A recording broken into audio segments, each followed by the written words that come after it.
Hey everyone, I wanted to do a real quick video of my lifetime Yukon 11.6 fishing kayak that I picked up yesterday. Had a few people actually ask me last night about it, and when I first found it, I actually looked around, did some research, looked at YouTube, looked at Lifetime, and nobody really had much information on it other than doing walk-arounds. There was one guy that actually put it in the water and did a stand-up test, and that really impressed me. The first thing I seen at Walmart caught my eye about it, and I like the fact that it's got a large flat bottom with no trays, no nothing in the bottom of it. It has a ruler and all also. But let me get it turned around and show you some of the things that I found out about it that I really like. Okay, first off, here is the ruler I was talking about. It actually goes all the way up to the top. It's 27 inches, 28 inches total, which comes in very handy if you crappie fishing. You can actually measure it. It has to be 9 inches here in Alabama for public water. One of the other things I really like about it is the way they have the rod holders. It also has 2 stand-up rod holders, but I like the fact that I can lay my rods down, use the bungee cord that they have here, pick it up, go right on fishing. If I want to change rods, I'll lay it down, hook it back, I go over to the other side, pick it up. The way I'm sitting right now is the high seated position. I'm about 3-4 inches above where I'm actually sitting on the bottom. One of the things that I do a lot is I fish the creek, so there was no way to really attach an anchor, and I like to put an anchor off the back side. So I added 2 of the 3-groove cleats for anchor rope, just so I would have a place to be able to tie my anchor ropes to.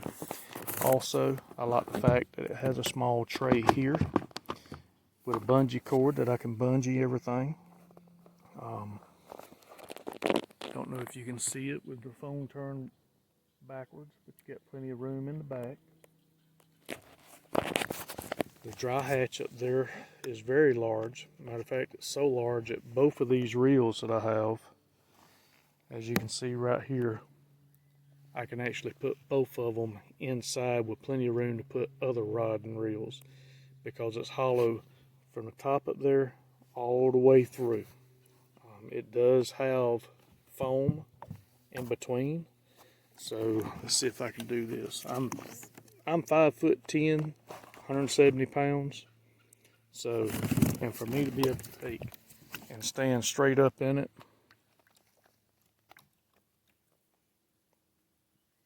and it doesn't move. It's got a little bit of a wobble to it, but I'm not a stand-up fisherman, so I wanted to try it just to see, and it works very well with me. So that was just a few things. There's still a few others that I have found that I'm not sure what those are for, what you can use them for. It has paddle holders on both sides. The scupper holes on the front I left open to be able to get water out. I bought scuppers, plugs, and put in the other 4 holes here, and I've got the back opened also. The tracks work great because I can reach and grab them, and I can move them from right here without having any problem, and then just push on it and it locks back in place. 2 12-inch tracks there to be able to put your GoPros or fish finders, reel and rod holders, whatever you want. Plus, that is a GoPro mount or a camera mount, or you can mount your fish finder there. Something that they built onto it also. So all together, like I said, I've got 2 other kayaks. I've got another Lifetime kayak that is Tamarack, and I've got a kayak that is from Bass Pro. The Tamarack that I have is only a 10-foot kayak. It was my very first one. I've only been doing this 3 years. So take a look at them. See what you think about them. Prices was not bad whatsoever. Now, as I said earlier, on this Yukon 11.6, on this dry box, it was large enough for me to put my reeling rods inside of. Here's my bait caster. I'll put it in first.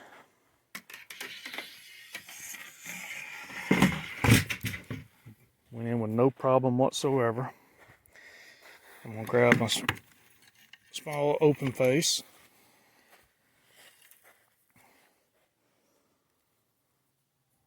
Here it is. I'll put it in on the other side.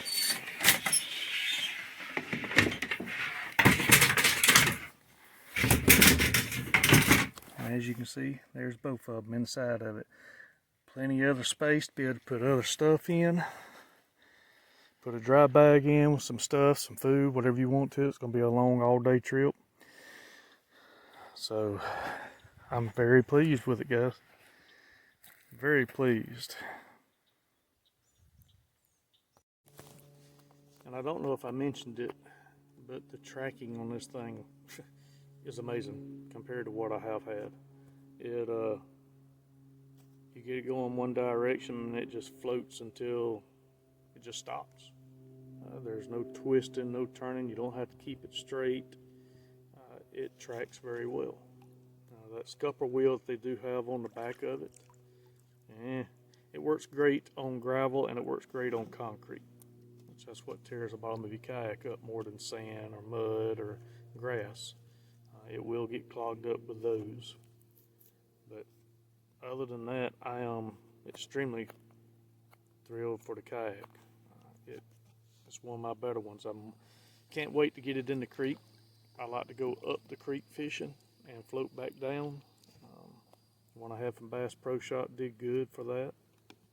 So I'm interested in seeing how well this one does since it sets so high in the water. So go try one out.